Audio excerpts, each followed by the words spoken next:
ভাৰতীয় সেনাৰ বীৰ সৈনিকক বিপুল সম্ভাষণ।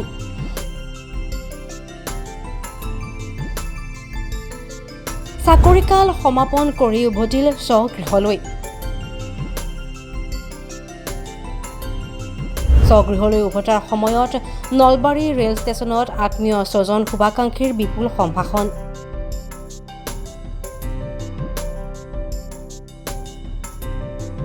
মিঠাই খুৱাই ফুলাম গামোচা শৰাইৰে উষ্ম সম্ভাষণ।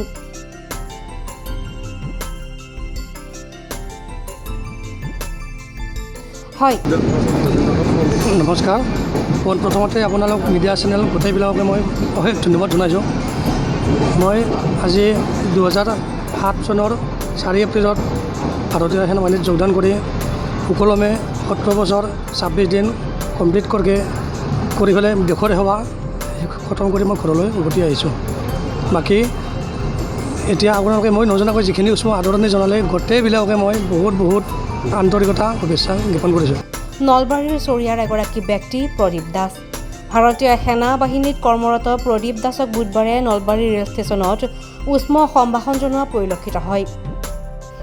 গুলী বাৰুদৰ সৈতে সহবাস কৰি চাকৰিকাল সমাপন কৰা এইগৰাকী বীৰ সৈনিকক পৰিয়ালৰ লগতে আত্মীয় স্বজন আৰু শুভাকাংক্ষীয়ে বিপুল সম্ভাষণ জনায়। দেশমাতৃৰ সেৱা কৰি স্বগৃহলৈ উভতা এগৰাকী সৈনিকৰ বিপুল সম্ভাষণে পুলকিত কৰিছে আজি সকলোকে। উল্লেখযোগ্য যে প্ৰদীপ দাসৰ পিতৃয়েও দেশমাতৃৰ সেৱাৰ উদ্দেশ্যে ভাৰতীয় সেনা বাহিনীত যোগদান কৰিছিল। ইফালে নিজ ভাতৃও বৰ্তমান ভাৰতীয় সেনা বাহিনীত কৰ্মৰত। দেশৰ গৌৰৱ ভাৰতীয় সেনা বাহিনীত চাকৰি লাভ কৰা সিমান সহজ নহয়।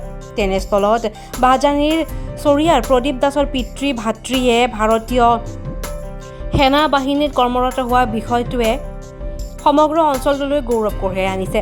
যে আমাৰ ভাৰতীয় সেনা জোৱানত অংশগ্ৰহণ কৰি যি দায়িত্ব লৈ সুস্থ আৰু একাগ্ৰতাৰে তথা সততাৰে কাম কৰি আজি আমাৰ মাজত উপস্থিত হৈছে আমাৰ প্ৰদীপ দাসে। গতিকে তেখেতক আমি প্ৰথমতে বহুত ধন্যবাদ জনাইছোঁ আৰু তেখেতৰ সুউজ্জ্বল কামনা কৰিছোঁ।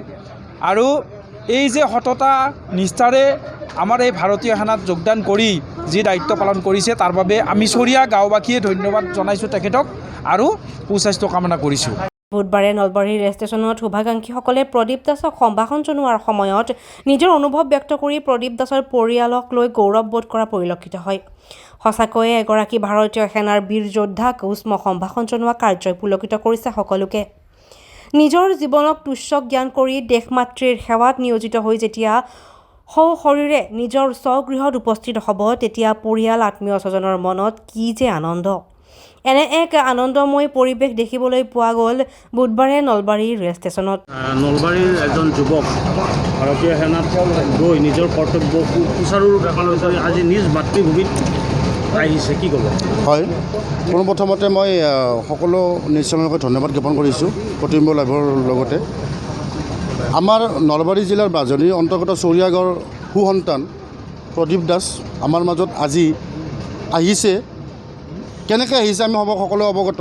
তেওঁ ভাৰতীয় জোৱান। তেওঁ আজি 2007 চনৰ পৰা তেওঁ তাত মানে কৰ্মনিষ্ঠাবান হিচাপে কৰ্ম কৰি আজি এই 2024 চনৰ 1 মে'ৰ দিনাখন তেওঁ যে আমাৰ এই নলবাৰীৰ আমাৰ ৰেল ষ্টেচন উপস্থিত হৈছে, আমি সঁচাকৈ আনন্দিত। তেওঁ এটা এনেকুৱা দায়িত্ববান হৈ আহি আমাৰ ভাৰতীয় জোৱানৰ পৰা কাৰ্য সমাপন কৰি আমাৰ মাজত উভতি আহিছে, আমি সঁচাকৈ আনন্দিত হৈছোঁ আৰু তেখেতক আমি উষ্ম আদৰণি আমি জনাইছোঁ। চৰিয়া যুৱ সংঘৰ ফালৰ পৰা আমি চৰিয়া অঞ্চলৰ পৰা আমি তেখেতক উষ্ম আদৰণি জনাইছোঁ। ভৱেশ কুমাৰ দাসৰ ৰিপৰ্ট DA 365।